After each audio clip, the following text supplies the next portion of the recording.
We're on the last session now. It's typical, isn't it? I get the last session when everyone wants to go home, and we're here to talk about Brexit, which of course excites everybody. And the room is now half empty. So thank you very much for being patient. We've got a number of speakers. Dominic Diane. I don't know if any of you have ever heard of him.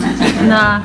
I believe he's written a book called Bored to Death. Oh no, Badger to Death. You see that cop on the stick?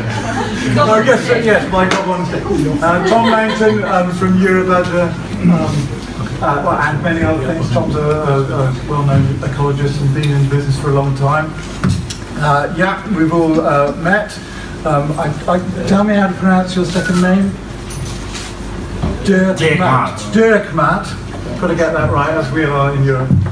And Keith Taylor, MEP on the end. MEP, I got that. Okay, so clearly Brexit, I'm not going to waffle on much, these are the experts, not me, but clearly Brexit has caused a massive wave in our society and our politics, and we need to know, or what we're going to try and discuss today is how Brexit might impact on wildlife in general, badgers in particular, and the discussion could be quite wide-ranging. You know, farm policy and disease management policy, export policy for animals could all affect this. So what I think I'm going to do is I'm going to start by asking each of the panelists to say what they think will be potentially beneficial about Brexit, and we'll go along, and then we'll ask them to see what the potential pitfalls are going back in the other direction. So I'm going to start with you, Keith, as you're an MEP, and you're probably more expert than perhaps, or certainly me. Yes, that's assuming. Thank you very much. Do you want to just pull the microphone a bit closer? All right. That's assuming that I do think there is something positive about Brexit. This could be a short one. I think I need advance notice of that question. All right. Quite clearly, there's an opportunity, since we have thrown the baby out with the bathwater, to look at the rules regarding agriculture and to try and green up the agricultural policies.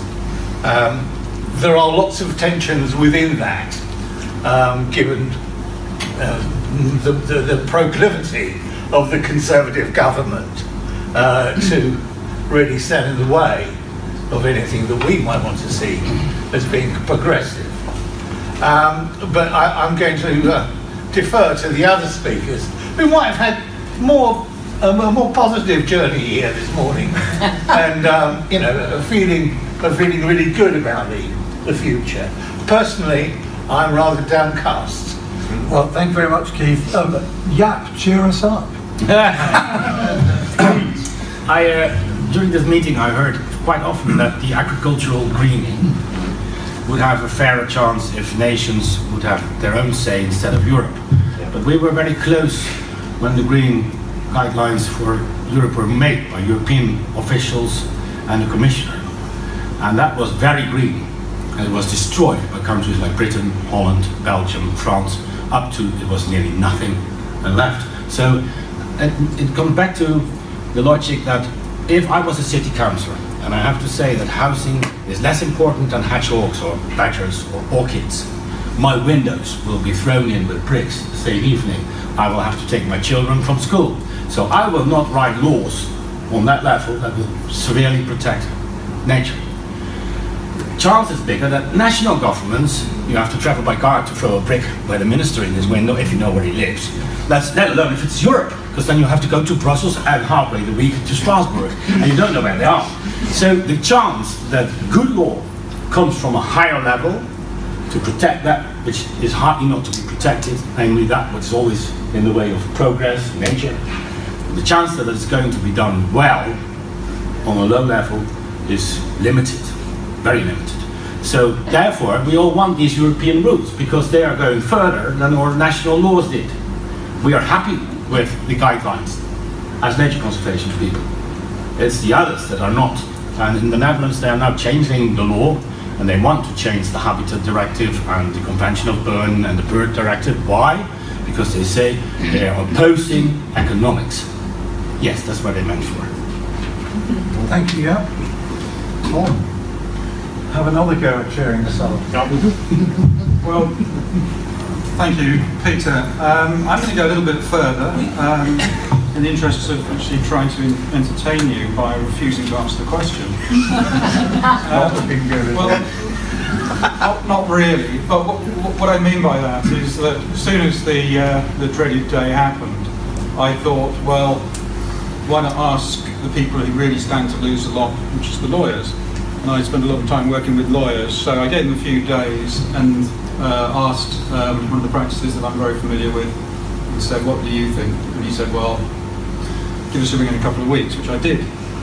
And what the lawyers seem to be saying is that, look, Brexit will, when it takes place, from a legislative perspective, there is so much law.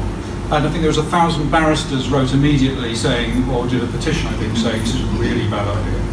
There's so much of it, it will take us ages to work our way through it. That whatever happens, the big repeal bill that will be needed to transfer European legislation, as opposed to dumping it, which I think is some people's idea. But from a practical perspective, there is so much of it that it is very unlikely that we will see any radical changes until 2019. So I say, fine, I don't need a major problem in my life working out the sort of questions which you've just asked me. I'm quite happy to park this on the basis that probably, on a sort of even odds, it won't be a hard Brexit, there won't be foolishness, and there's a very good chance also, the lawyers are saying, that it could get watered down, it could actually get reversed, and I think we're seeing, even in the last few days, the sort of early signs of toys coming out of prams and possibly some sort of process whereby soft Brexit or even cancelled Brexit comes along. So I'm taking the view today, perhaps because I'm a bit lazy, but perhaps because I don't really want to stargaze too much, that hopefully there won't be a Brexit. People like Keith will keep their jobs and we'll all be happy again by the end of next year. But that's my positive forecast. Thank you, Tom. Dominic. Yeah, I think there will be a Brexit. I'm pretty certain there will be, and even the court ruling that we had this week, I think, is only just going to mean more parliamentary scrutiny. That's not a bad thing. It might mean it's not going to be a complete train wreck, and that something will come out the other end that we can and have to live with. You know, I was not in favour of Brexit, but you've got to come out the other end and then deal with it. It's a bit like Donald Trump next week. You know, we're all terrified that he might become president. If he is, then the world just has to come to terms with it. And, you know, you just have to move on and let's see what happens next. But I think there's some interesting things that positively could come out of it, because, you know, from where I sit, for example, I do a lot of things in the wildlife conservation world through, obviously, Badger Trust and Born Free, but I'm involved in Wildlife Countryside Link and all that umbrella of big NGOs. They're suddenly having to wake up to the fact that, you know, they can no longer just sort of be faceless organisations just pushing everything in Brussels. They're actually going to have to get back to grips with British government and the policy-making process in Britain. And I think, you know, on the issues of the environment and farming policy and issues that really affect the future of our countryside planning and other things, if this does come back to British law only, it might be an opportunity for organisations and individuals to get, you know, more say in what actually happens in the future. It's no good just saying because we don't have it decided in Brussels we're going to have more democracy and everything's going to be wonderful, which is sort of UKIP approach. But let's be clear, some of the big NGOs have not been very effective in getting things done. They've got very comfortably engaged with the European policy-making process.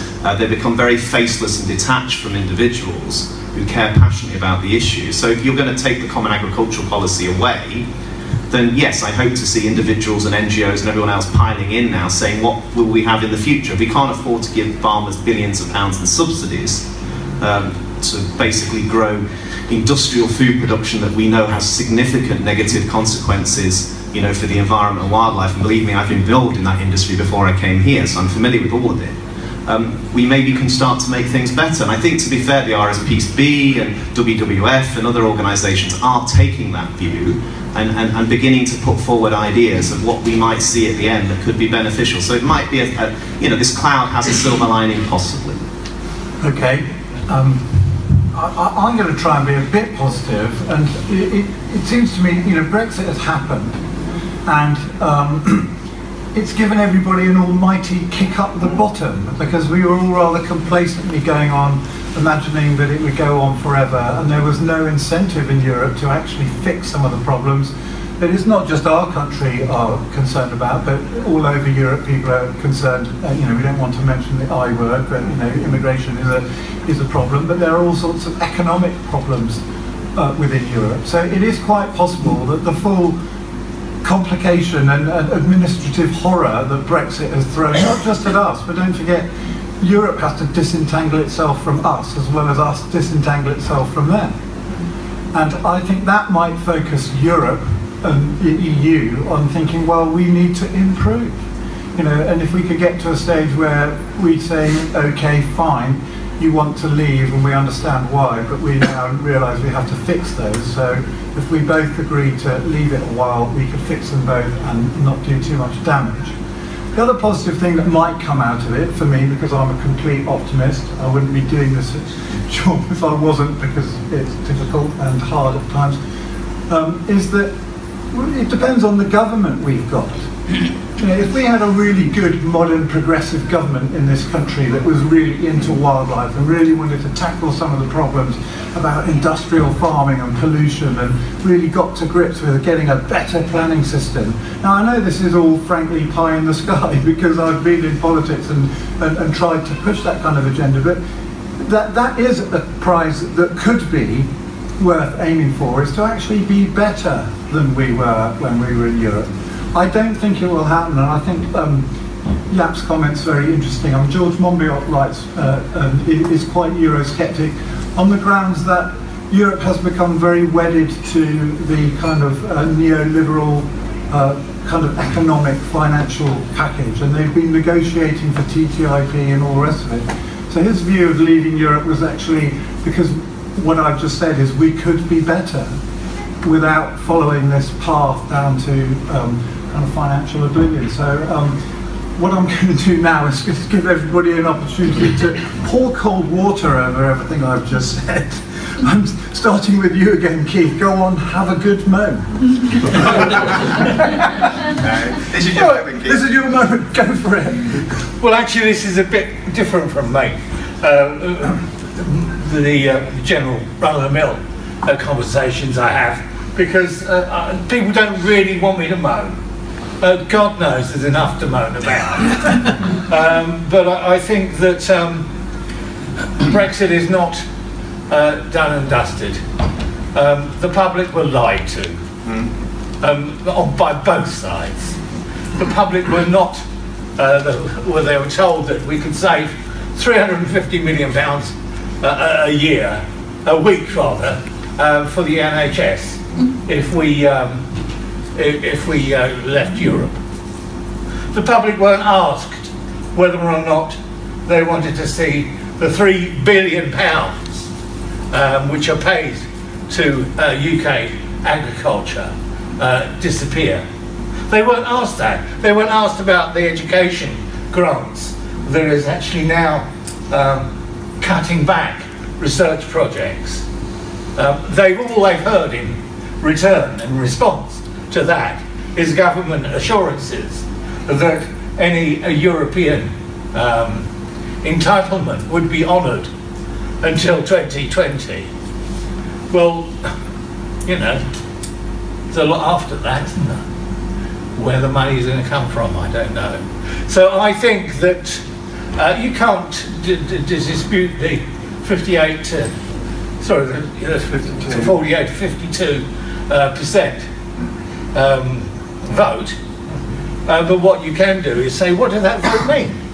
Any democracy is as good as the informed nature of its decision making. And when we talk about democracy, I think it's a bit rich hearing the Daily Mail, amongst others, reflecting a sentiment that the 3 judges who had decided that Parliament should have a say in declaring Article 50 called them as enemies of the state or enemies of the people. And actually, all they were doing was looking at a legal problem and giving their judgment on it. And it just so happened that it was reinforcing democracy, which was what the voters for Brexit actually wanted them to get from the referendum. That's just a couple of minutes rant from me. Because I want to throw it open, so I'll give you plenty of opportunities to rant further, but I think, can we hear a rant now from you? Yeah, well, we'll be a bit shorter because he already chopped a lot of grass in front of me. Right. But we had about hedgehogs this afternoon. What will this mean for hedges if you know that £120 million this country gets for cultural landscapes to maintain them, dry stone walls, hedgerows, wooded banks, will not come out of Brussels? Is your government prepared to put this £120 million to the farmers? And what will the farmers do if they don't get the grants? Rip out the hedgerows, as they do in France, 47,000 kilometers every year. I mean, so what goes for the law on a higher abstract level, further than on a local level, also goes for the money. So the badger, for instance, was in law an animal to fight for because of European legislation. Yes. And it's gone. Well, for you it's gone. Tom. Okay, well, actually I agree with Jab quite a lot there, but I actually think particularly when you listen to people like Rees-Mogg going on about newts and bats, that actually what people should remember is that the One Up in Countryside Act 1981 is actually quite a good piece of legislation, and it's still sitting there on statute. And actually, when the directive came along in 1994 and was developed over those first few years, it hasn't really added that much. And one thing that, despite what's happened recently, I think that we were looking hopeful and good up till around the early 90s. And so, also the Town and Country Planning Act, there's quite a lot in there, so I don't think we should necessarily, in theory, dismiss the domestic legislation that we have.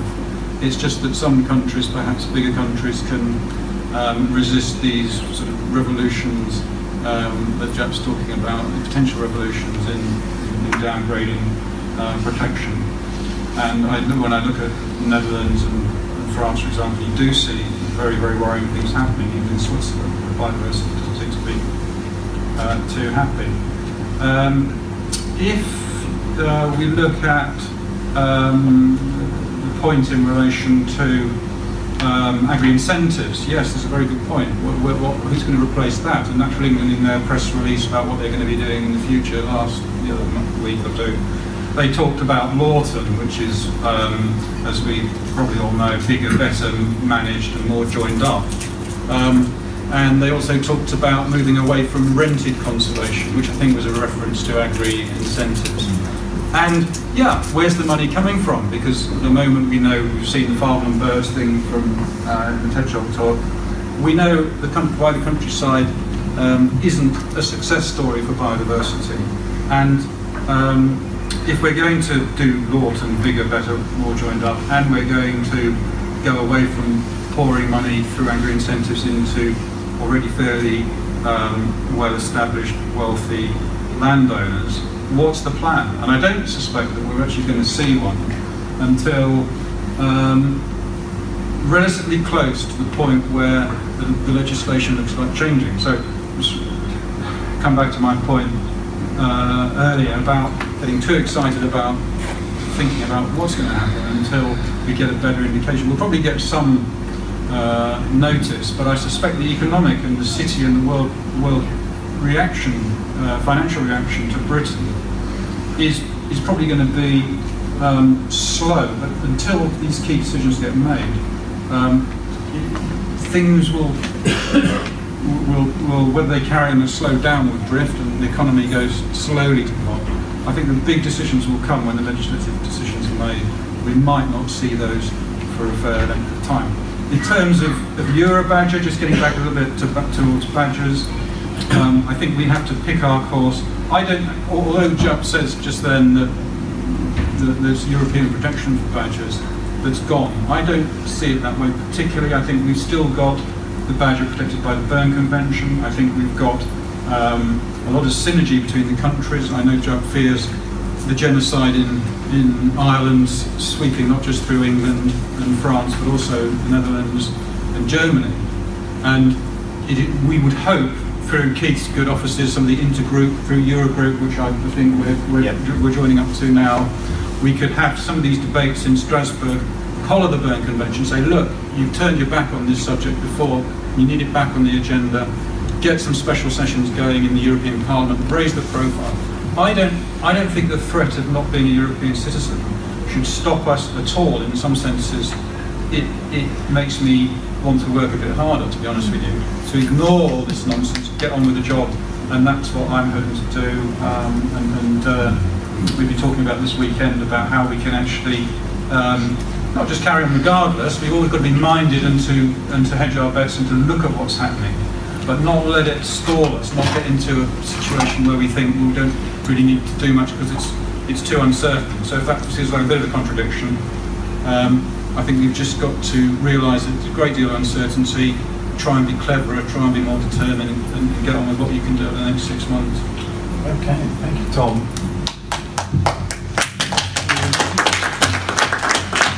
Dominic, do you want to add to that? Well, just very briefly, I suppose, it's the economy really, isn't it, stupid, as it said the Clinton campaign in '92. What worries me, if you had a half-sensible government, you might be able to manage Brexit in a way that might come out with something that could long-term not be too bad. But I don't think we've got a half-sensible government. I think we've got a government that is risking everything, including falling out of the European single market. We have a Labour Party that's extremely weak and is actually in no way able to really play any real leverage on this, to be honest, and has a very difficult situation because a lot of the people that support it in power, particularly northern constituencies, strongly supported Brexit on immigration, so they can't break that. That's why Corbyn can't come out and say what the Liberal Democrats are saying, that basically we want to be back in Europe, we want to change this with a second referendum. It's not going to happen. If we fall out of the European single market, and we could, if we have a real crisis in our economy, and we could, everything bets-wise is off, because I've seen what happens when industry feels suddenly there's a panic and an economic problem. I lived through 2008 and rapidly rising food prices and worked in the agrochemical industry at a senior level, and we went and lobbied all the way to the Prime Minister to weaken legislation on pesticides in Europe to make sure that we could keep food prices under control in Britain. If you can imagine we had a much worse economic problem that was self-inflicted, it would be far worse. All the industries would be pushing to get rid of green red tape, as they would call it, to get rid of any protection of our environment and landscapes. It would be build on green belts, it would be use more agrochemicals, it would be sod badgers, it will be just basically crisis management. No one will care about the long-term issues that we care about in this room. And I think that would be an absolute catastrophe. And a lot of what could happen with the sort of the European directives that we bring over in the short term, it would be salami sausage, cut them to pieces. And that could be a reality. So by 2020, 2021, the legacy could be that we've had a real pretty deep recession as a consequence of this, and we've had a significant negative impact on our environment as well. And that would be a double whammy for me, and that's a potential danger. Okay, I'd like to throw it open to the great British public. There's a gentleman at the back. Are we going to do the microphone? Yeah, we'll get it. I'd just like to balance it up and say I actually voted to come out of Europe, and I explain why. And it involves not just badgers, but it involves quail and it involves turtle dove. We're EC. Correct me if I'm wrong, but badgers are protected in this country. Badgers are not protected in Germany, in France. I could go on. There's probably about 20 countries, EU countries, where the badger's not got protection. Now, why have we got a situation where, we've got to come out, we want to stay in Europe, What's happened about protection in Germany? Badgers are legally hunted in Germany. Easy. Yap may know the answer to this, I don't. Second point is, I'm also a birder as well. What's the EU done about turtle dove numbers? What's the EU done about quail numbers, to name 2 species? Absolutely nil. And I just don't see that the EU as it stands now is actually, you know what, that interested in, you know, drilling down. There may be issues, but as a birder, someone who enjoys the countryside and gets a thrill out of watching and listening to a turtle dove, I don't see the EU's done anything at all for some of our vulnerable species. So I'll say quite honestly, I'm okay with Brexit, but I really can't understand why there's not been a lot more done. We've got a stale countryside out there. With EU, it might be staler in the next 10 years, but they are stale now. There's nothing there to start with. Okay, yeah. There's a simple solution to this, so maybe quite pragmatic. There's a very simple solution. Cancel the direct debit. No, there's a very simple solution. There is no police in Europe. So if something goes wrong with your dove or a badger or a otter in a certain country, NGOs will have to bring their country to court. The EU, out of itself, won't do that. They will nail governments, as they did last week, saying that after Malta and Luxembourg, Holland was the baddest child in the class, having the most animals extinction rate and the most pollution, less done in biological and sustainable agriculture. So we were hammered, but that's only on paper. It starts when you go to court and take them to court, which we did with the badger, and that's the difference between hunting badgers or wiping out badgers. In your case, in Britain, the plan was to eradicate badgers in whole areas, and that is not allowed with no species, unless it is a, what you call, exotic species to your country, then you can wipe it out.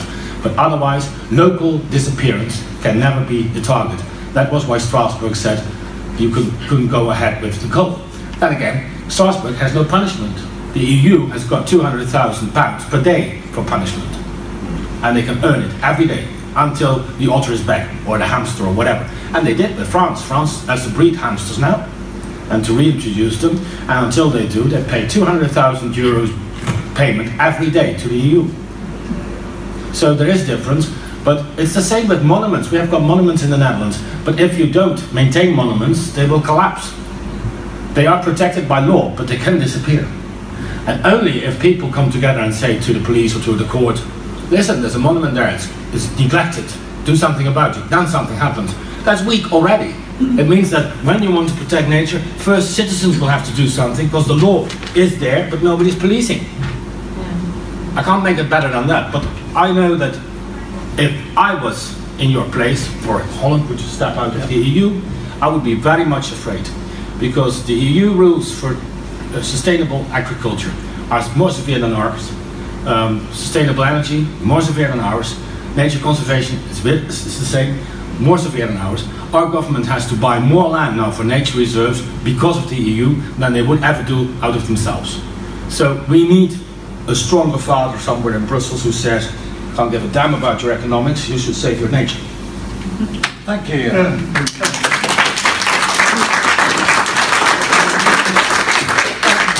Over to you, please. Yeah, I mean, I think you're absolutely right. The laws are there. The Birds Directive and the Habitats Directive are very, very good laws. The problem is that they're not enforced properly.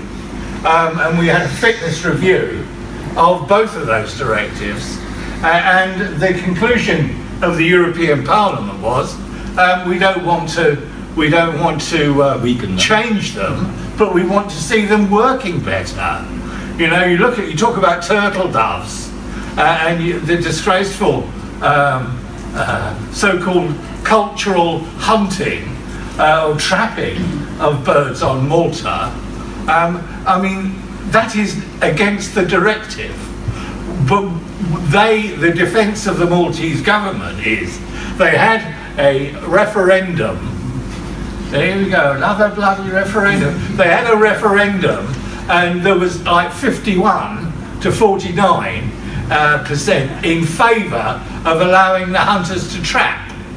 The Commission wants to actually take legal action to force the Maltese government. Not just Malta, there's some in Italy as well, I think some in Spain as well.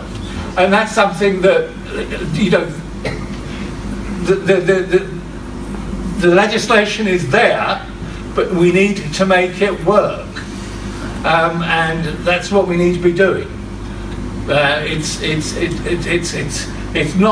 It's not logical to throw your hands up in the air and say, well, because that hasn't worked, nothing else will. Because other things do work.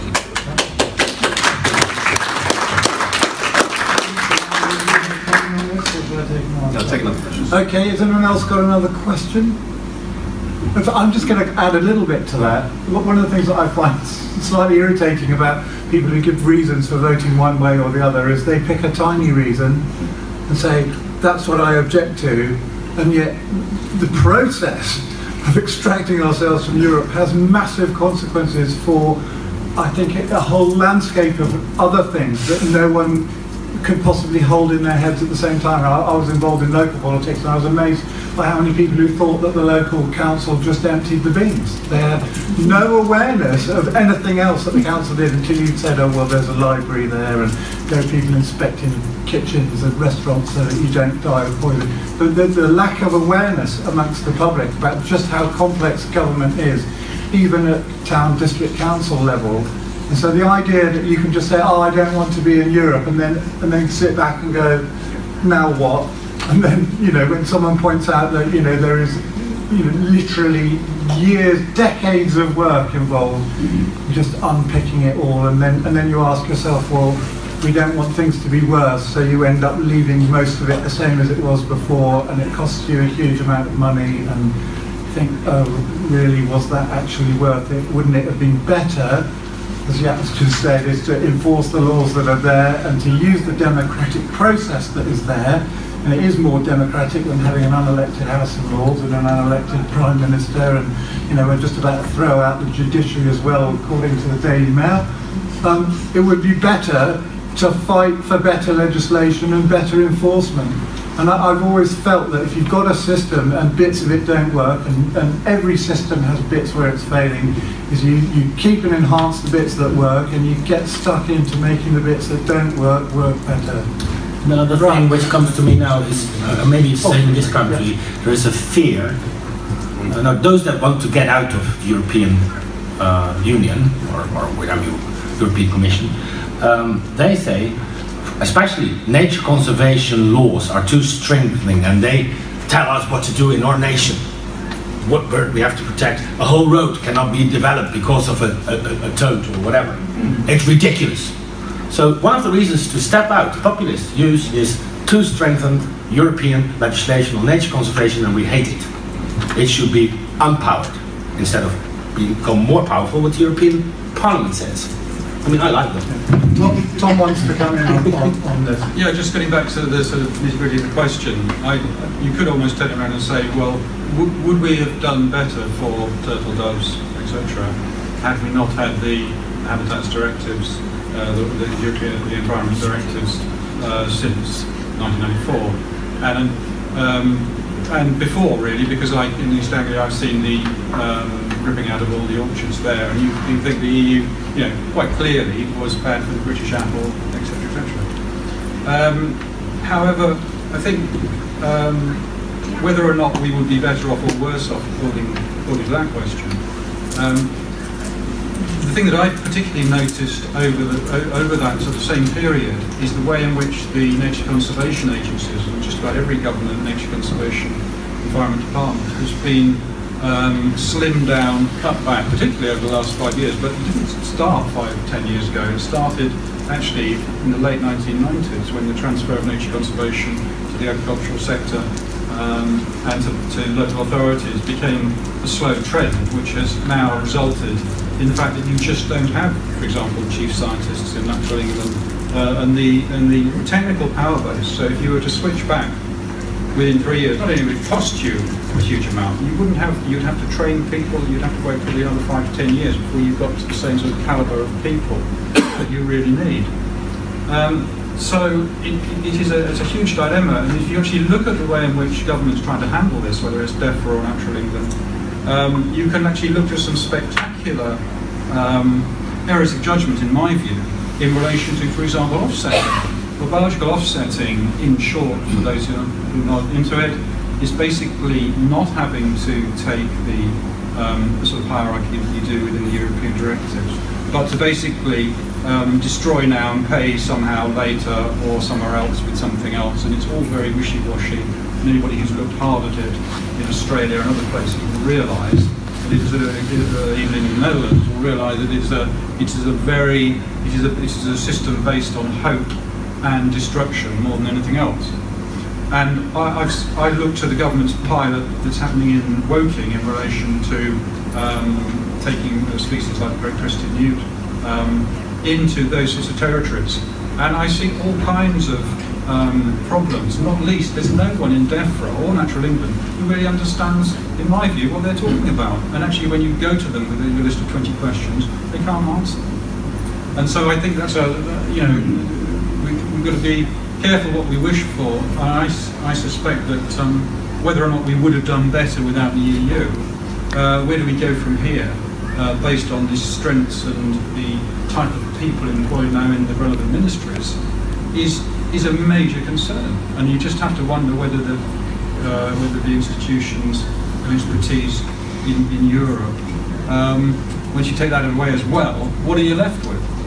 Not a lot, in my view. That's a good point. From my experience, Tom's absolutely right. We don't have much of a nature delivery system in Britain anymore in terms of our government. If you look at DEFRA, it's effectively over the last 5 years lost nearly 50% of its budget. It's continuing to lose funding for agencies like Natural England that is funded and controlled by it. And we've now gone for Brexit. So, the logic to a degree, as Tom was saying, is that more and more of our legislation is dealt with in Europe. So, we've got a team of individuals there, and we've got all the scrutiny processes in place with the European Parliament Commission. So we can afford to scale down our national input to this process. Well, we've got to scale it up. We don't have enough trade negotiations. We have a tiny fraction to actually deal with the European community that has the biggest set of trade negotiators anywhere in the world. So we have a Brexit department that I think has got about 200 civil servants in it, which is smaller than probably some parish bloody councils, some county councils anyway. But that it's got to deliver the biggest political renegotiation in modern history. It's very complex. It will take many, many years. I think the other problem with Brexit is it's just going to become obsessive for everyone. It is already. And yet there are big social, economic, environmental problems every single day that we need to be dealing with.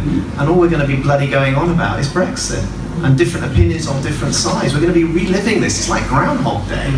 5 years we'll still be discussing what we bloody did on the 23rd of June, wherever it was, and what it actually meant. And I think, that's not good for this country, because like every nation, we need to move forward. And we need to be able to deal with the problems that we have. So that worries me. Yeah, I think that's an interesting point that Dominic's raised, and that is there's been a complete lack of any plan. We've been sold this idea of coming out of the European Union, and the day after the vote, David Cameron disappeared, Boris Johnson disappeared, Nigel Farage disappeared, and all the people who were voting for it have never come to us and said, well, this is what the plan is, this is what we've worked out, this is how much it's going to cost, this is what the benefits are. And my concern is that actually we all know the expression divide and rule, and if you want to get rid of rules that inconvenience you on wildlife, the best way to get rid of the European rules is to get rid of Europe, and then you can go in and start attacking the rules you've got and making them worse. So although I'm positive that we could make it better with Brexit, we're going to have to work really hard, and people like us are going to have to campaign and lobby to say, okay, if we are coming out of Europe, we want better, not worse, and we've got to be on our guard to make sure that these politicians that have caused this and the ones that have run away aren't just waiting to make our lives a lot worse and our wildlife worse. So they've handed us potentially an opportunity. I mean, it would have been a lot harder for us, maybe, as a wildlife movement, to improve European legislation, because the European Union is very big. But we now have to, I think, if we're going to make our lives better, if we're going to make a success of Brexit, we've got to roll our sleeves up, and we've got to campaign, and we've got to say, yeah, okay, we are out of Europe. There was a European directive, but we want something better, not something worse. And if they start trying to make it worse for the turtle doves and the badgers and the toads and the hedgehogs, you know, we need to be right there saying, no, no, no, no. You know, because I know 50% of people voted for Brexit, that's fine. You know, I didn't vote for a worse life, and I don't think anyone who voted for Brexit voted for a worse life either. So maybe that's the campaign, is we want to make life better. Sorry, can I ask if people are aware of the document that's been drawn up by the Green Alliance entitled The Pledge for the Environment? Has anybody heard of that? Yeah, Keith would have heard of it. Over to you, Keith. Me? Yeah, have you heard? We're in a debate, it's the Badger Conference. I just get, Yeah. this is the 23rd of June. I'm He's just doing his Facebook. No, it can't happen. Pledge for the environment. Yeah. It's a document drawn up by the Green Alliance. Okay, well Keith clearly hasn't, because he's Which looking is- for it on Wikipedia. Which is... Everybody in it. Yeah, have you heard of it? Well, what I will do is say to Can you... I say something about it? Yes, of course. It's got members like WWT, WWF, Friends of the Earth, Greenpeace, RSPB, etc. Yeah. And it's a document that basically says that there is 3 bullet points. Establish the UK as a world leader on the environment. This is after Brexit. By committing to match or exceed current environmental, wildlife and habitat protections. Ensure the UK leads on climate change by publishing robust, low-carbon investment plans and ratifying the Paris Agreement this year. Create a countryside richer in nature by supporting farmers and landowners to deliver environmental benefits alongside a thriving farming sector. And the idea of this document is that MPs in the House of Parliament should sign this document, and up to date 120 MPs have signed it. And what I did is I saw that my local MP had not signed it, and I emailed him and asked him why not, and within 3 days he'd signed it. Well done. There are 650 MPs in the House of Parliament, so all I can say is I urge everybody to get in touch with their MP and ask them to sign Pledge for the Environment. Thank you.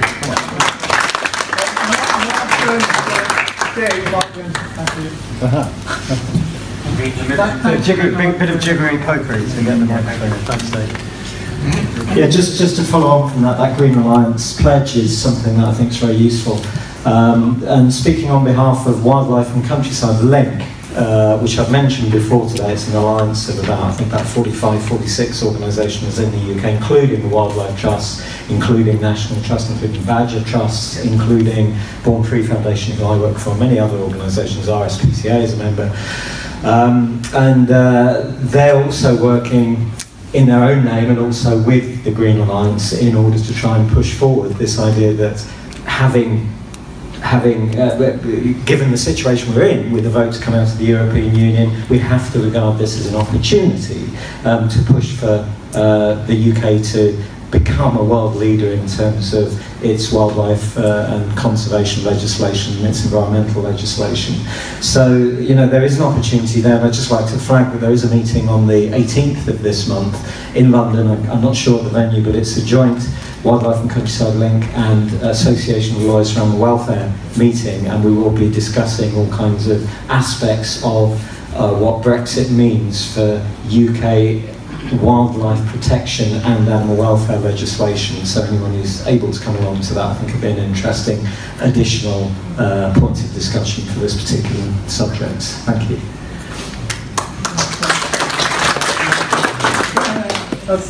Keith, I take my hat off to the gentleman there who's written to his MP, because that's really what MPs need to do, is to hear from people that it's actually important. You know, the European survey showed that something about 90% of the European citizens wanted to improve animal welfare, or at least maintain the standards. I'm delighted to say that 100% of the Green MP has signed the Green Alliance thing. And Caroline Lucas was in fact on the Environmental Audit Committee, who are discussing and developing the government's consultation on the future of the natural environment after the EU referendum. Now, Molly Scott Cato, the MEP for the South West, who was here yesterday, me and Jean Lambert, the MEP for London, have submitted consultation response to that consultation, and you can see the full response on my website, which is www.keithtaylormep.org.uk. We're calling for a transition away from environmentally destructive, intensive agribusiness. So I think, I don't know who can join in with that consultation, but I would urge you all to do so, and thank the Green Alliance at the same time for coming together with the Campaign for Rural England and several other groups to put forward this argument. I mean, really, we cannot make these kind of arguments enough. People have got to understand what's at stake. Before, when we were part of the EU, we could then argue that we should uphold the European standards.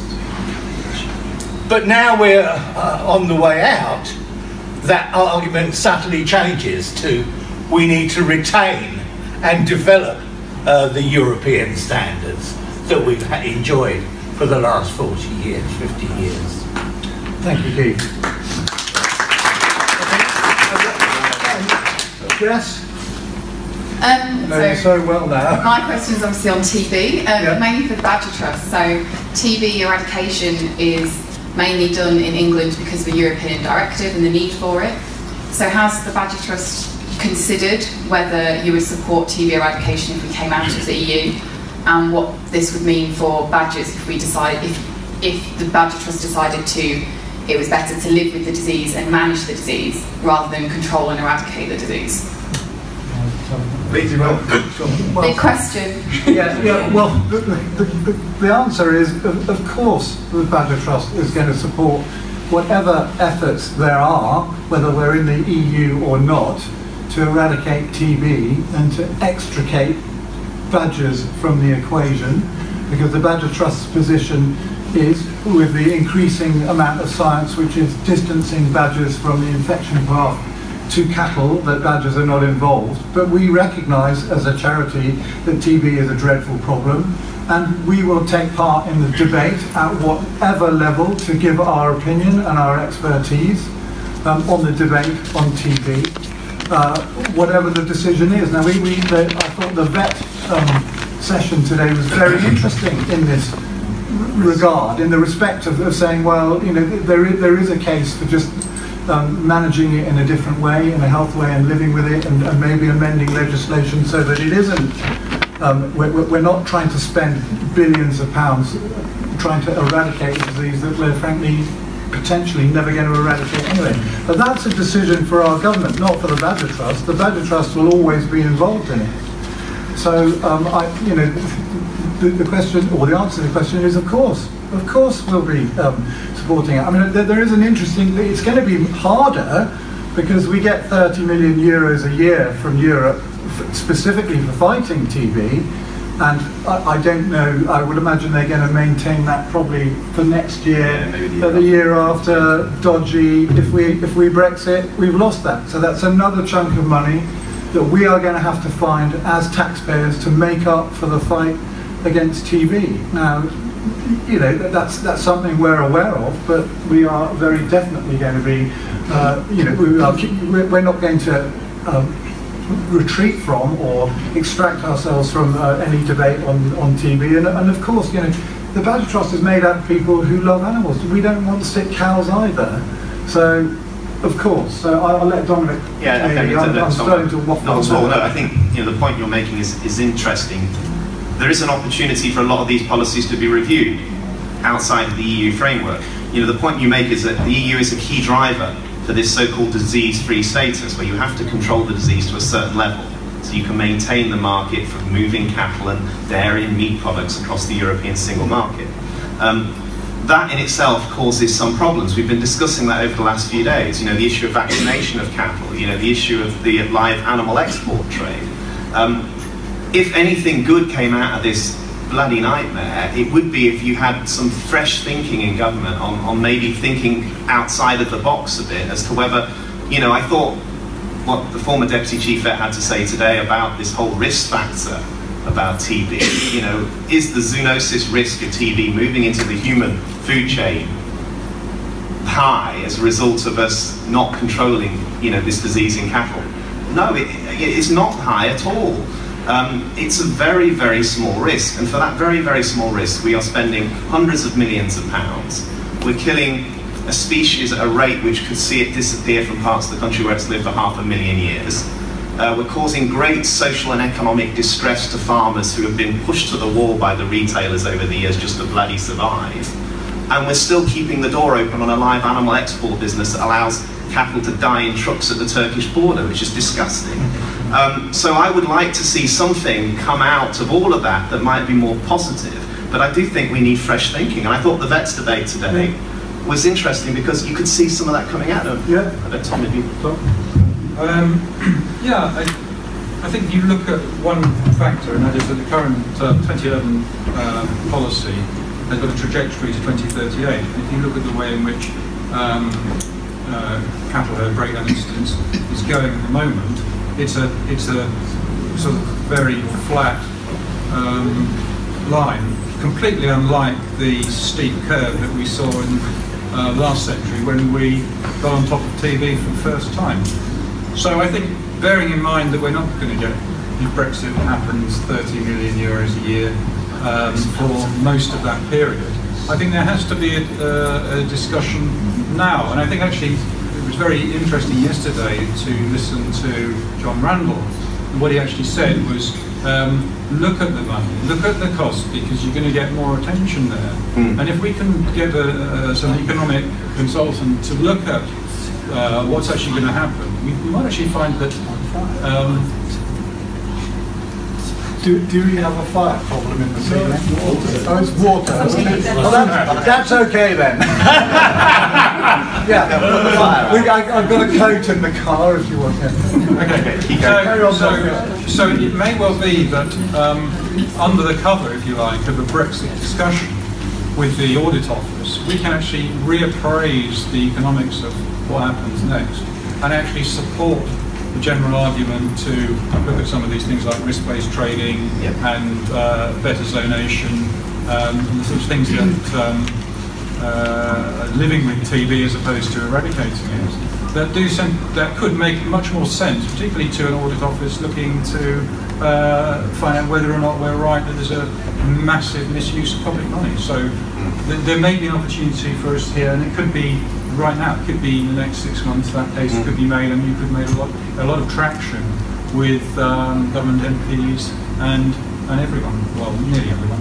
Do you just want Can I to just come back? yeah, so Peter, you just clearly said, yes, of course we want to eradicate, but Dominic, you were implying, is there a need to eradicate? I'm saying there should be fresh thinking. It's not in our hands, but I think it would be nice to see a fresh thinking coming from government and policymakers that we and other organisations could consider. You know, it's not for the Badger Trust to make those decisions. Yeah, and that's what Peter was saying, is that we won't drive that, but I think we would like to see fresh thinking coming out of government. And if this comes about as a result of Brexit, then I think that might not be a bad thing. I think I just need to clarify what I said, and that is, we will always be engaged in the debate.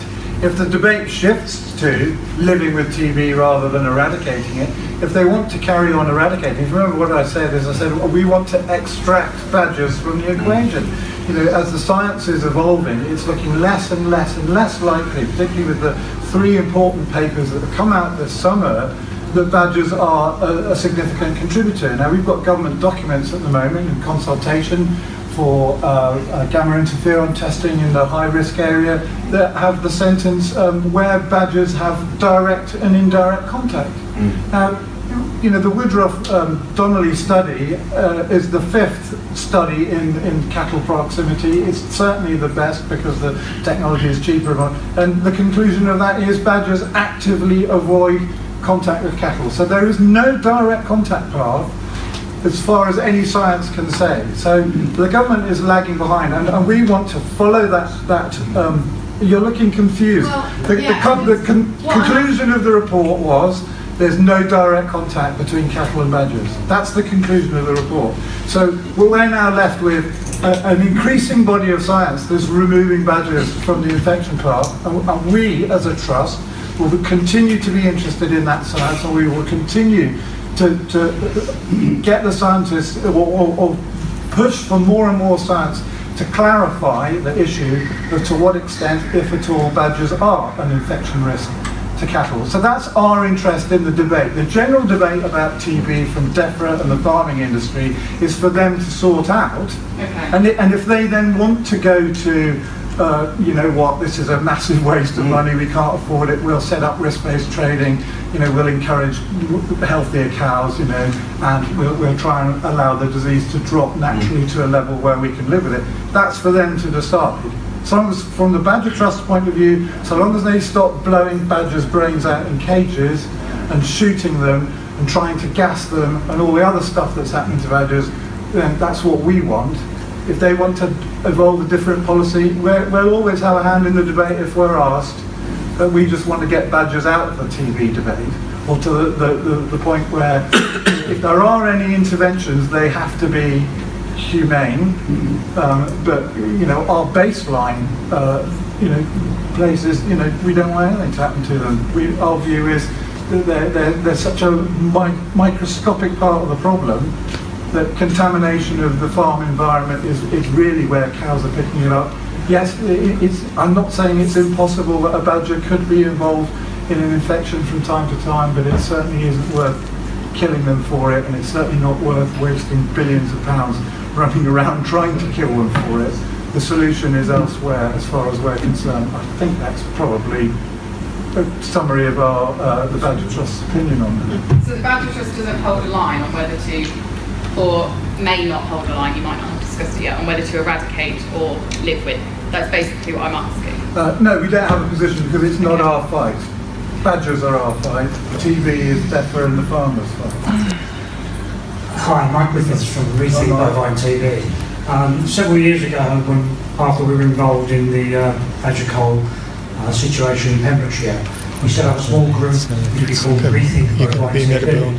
And the main motivation for that was we felt that badgers would never be safe until the bovine TB problem was sorted out in the UK. And what we did was we sat down and tried to think, or rethink, what a sensible bovine TB policy should be in the UK. And we came to several conclusions based on a lot of scientific data that we got from DEFRA research and also from Professor Paul Torgerson, who's a veterinary professor in Zurich University. And we came to the conclusion that there is not sufficient health risk, human health risk, to justify spending the sort of money that's being spent, point one. Secondly, the existing testing regime that we had was a complete failure and had failed over many years to actually eradicate bovine TB in the UK. Okay? Thirdly, we came to the obvious conclusion that eradicating bovine TB is actually a pie in the sky, it's impossible to do. And if you think about it, we've only ever eradicated, I think, one or two diseases, one, the most famous one being smallpox, and that took a rather long time. And as we heard earlier, that's a relatively simple disease to eradicate compared with bovine TB, which is awfully complicated. So we came up with the conclusion that farmers should be given much more freedom about how they manage their situation. So we should abandon eradication as a target. Now, bearing in mind that being in the EU will make that very difficult, but with Brexit we have an opportunity, as we said earlier, to reevaluate that. And we should give more responsibility to farmers to actually manage the disease depending on their own commercial circumstances. Many of the farmers we spoke to said, look, we don't export cattle.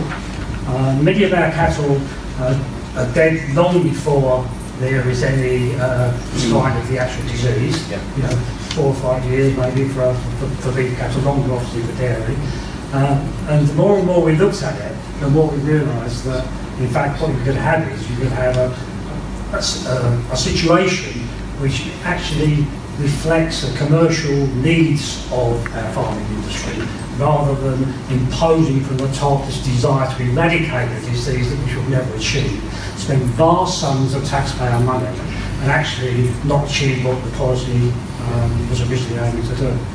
So this document was written about 4 or 5 years ago. It really needs updating because things have moved on, which we haven't done. We've been involved in other things. But I would recommend or suggest that if you're interested in that, if you go on to Rethink Bovine TV website, we also have a Facebook page and Twitter, which some of you I think probably already follow us anyway. But you'll get some idea of our thinking. And it's a radical new approach. When we produced the document, we sent it to many MPs and other people who thought were interested. And of course, at that time, it was so far removed from realistic implementation that people said, oh, well, that's interesting, put it on one side. And now I think there's an opportunity for people to reconsider that and actually maybe take it on board and let's get a bit of common sense. I think it'd be really useful to sort of reissue it post-Brexit and get the farming industry and others talking about it again, because a lot of what you've just said is hugely relevant, and even more so in this potential post-EU membership area for Britain, from my perspective. Right, we are technically out of time. I should have closed the conference by now, but obviously this has been an interesting debate. There's someone nicking at the back. We'll take one more. Oh. Hello panel, just a quick question. Yeah. So if we put in a complaint to the EU with regards to the badger cull, as we're doing the Brexit thing now, will this be continued with being investigated, does anyone know, or what will happen to it? Thank you. This is normal for 2 years, so anything you can business. Yeah, business as usual. Tom just wanted to come back on something that Mike Griffiths raised. Yeah, I think it is two things. I think there's no change, although the infringement department of Brussels has more or less said, it does take time for cases to work their way through the courts. Very, very hard to get cases into the Court of Justice on infringements. It takes years. The outcomes take years. So they're not really getting very excited about any new cases in the UK. Just something, earlier. I was going to. What was that one?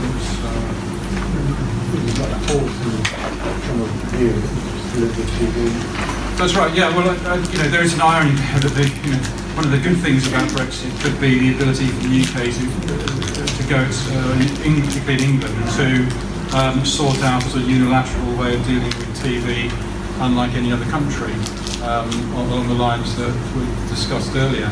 I wonder whether, however, it might not be worth taking those arguments to Brussels, to DG Sante, who we had meetings with, maybe even with Keith's good office to get maybe an expert to do a paper for Intergroup and look at these choices, because it's not just England, it's Ireland, it's all of the European countries. And perhaps we could, with this thinking, which perhaps is more advanced in Britain, as opposed to places like France, where the slaughter is appalling and medieval in some cases, in the way in which they kill badgers.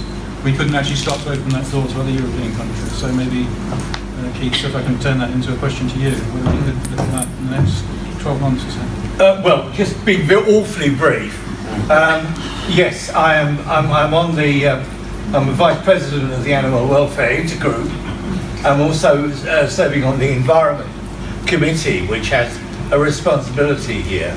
And I look forward to working alongside Eurobadger and any ideas that we can take forward in the time that I've got left. Yeah, let's do it, for God's sake. Yeah, these badgers are important, and the present state of affairs is ineffective and arbitrary, and thousands of animals are dying needlessly. It just doesn't work. So I think that we should be taking steps together, and I'll certainly commit to doing that. I know you were talking about live animal exports yesterday. Stop the trucks. Hashtag stop the trucks. Do have a look and join the campaign on stop the trucks. Thank you. Thanks for having me.